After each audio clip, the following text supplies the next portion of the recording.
and welcome back to Katherine's Connections. Today we are going to be looking at some articles that relate to finance. A lot of what you can find in the press these days relates to finance or the subtopics of the field found in your textbook. I encourage you to actively read your Business Week subscription as well as pick up a Wall Street Journal outside of your lecture classroom. The first article I would like to discuss today involves the Federal Reserve, a topic that is well discussed in your book.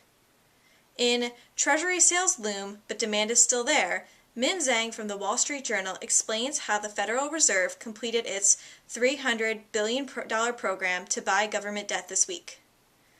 The Fed plans to fund this purchase by issuing a flood of new bonds totaling $123 billion. U.S. Treasuries are purchased by commercial banks, foreign central banks, and U.S. households. Data indicates that there has been some build-up demand for these bonds as the Fed has been slow to issue them in recent months. After reading the article, I have a few questions for you to consider. First, why would investors want to purchase Treasury bonds even with their low yield?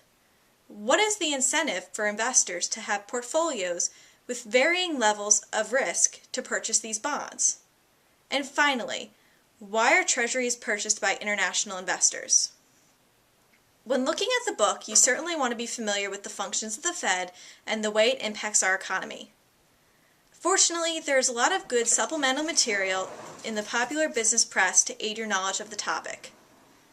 The next article I want to introduce is called Why the Dow is a Dumb Index. I came across this article a few weeks ago and it really caught my attention.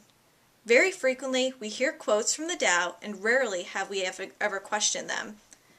As a background, the Dow consists of 30 large companies, selected by editors of the Wall Street Journal.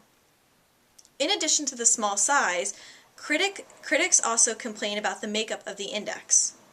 Some of the stocks are considered to be past their prime, and over the past 10 years, new Dow stocks have lost an average of 20% in the first year after their inclusion.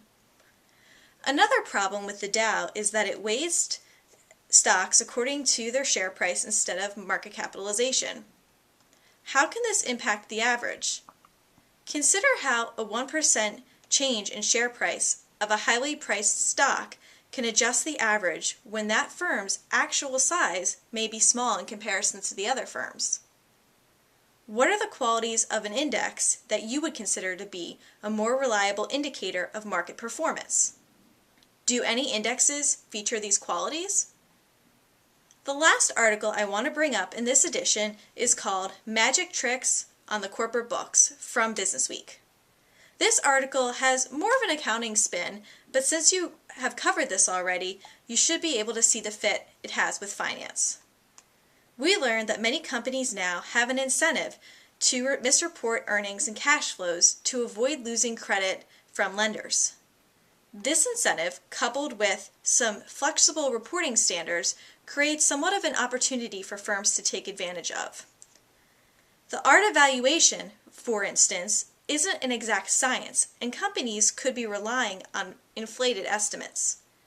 Goodwill is an example of an estimate that can make up a large percentage of a company's assets.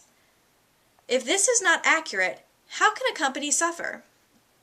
Another interesting piece of this article discusses why some analysts are not pleased with the discrepancy between profits and cash flow reported for Amazon.